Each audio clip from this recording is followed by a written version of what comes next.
Hello, and this is the second episode of Vampire Vocab and Other Strange Things. And today, we have some very interesting interviews, none of which involve plants because it's raining outside.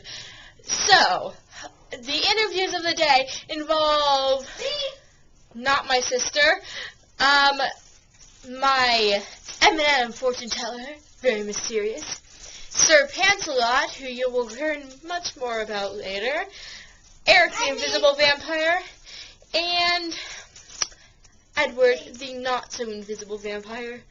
So, starting off, we will go with Sir Pants-a-Lot, who is very aptly named. As you can see, Sir Pants-a-Lot is a present from our very good dead aunt, and his pants, he's so aptly named because his pants fall down chronically. So, he also sings. Observe.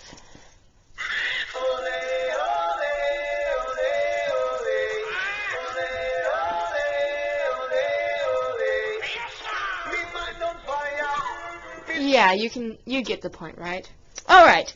Furthermore, our next interview will be with Edward the Vampire. He is tall, he is dark, he is brooding, and he is a poster. Yes, right there. Oh, yes. You might know Edward from Twilight, maybe, perhaps. Edward is always glaring. So, but if you look really hard at him, maybe you can imagine that he's smiling. We'll question Sir Pants-a-Lot after we question Edward. So, Edward, tell me, why are you always glaring? Well, Vampire Vocab, listen well. It's because Bella is so annoying. She's always like, I don't want any gifts, and I always want to buy her gifts, but she won't let me. Thank you, Edward. You seem very vehement about your need to give Bella gifts. And why is that? Well, I, love Bella. And why do you love Bella? I'll get back to you on that. Love is irrational, isn't it? Thank you, Edward. Okay, our questions for Sir Pants-a-Lot. So, Sir Pants-a-Lot, why are your pants always down? Well,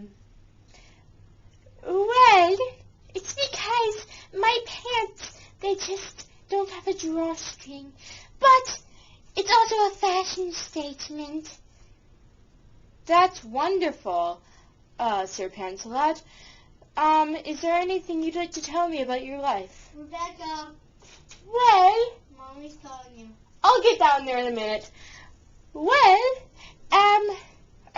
it's very nice. Why is it nice? It's better than the pirating life I had before because, when I was a pirate, I had to go into battle, and they didn't like my singing. That's wonderful, Sir Pants-a-Lot. Well, I hope you continue to enjoy your life of luxury here in the Figlio Manor.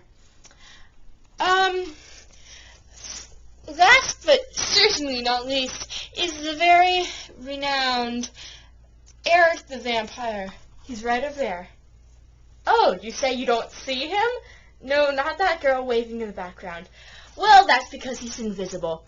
Eric, he is tall, he's got blonde hair and blue eyes. Of course you can't tell that, but he's there, trust me.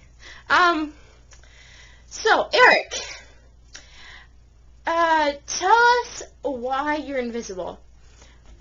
I'm invisible because I'm I'm invisible because I'm Rebecca's imaginary friend. Yes, I have interesting imaginary friends. So Eric and I have a long relationship going. I'm in love with Eric, but and when I proclaimed that to Eric, he said that he was in love with Danny Goki, my tomato plant, and I asked Danny Goki about that, and Danny said that he was in love with Antinasia, my other tomato plant, and then he asked Antinasia about that, and he told me that Antinasia told him that Antinasia was in love with me. So it's like a love triangle, except for there's 4 points, so it's more like a love square, rectangle, some sort of quadrilateral. So, Anyway, it's a very convoluted relationship, and I'm afraid that it will never get sorted out.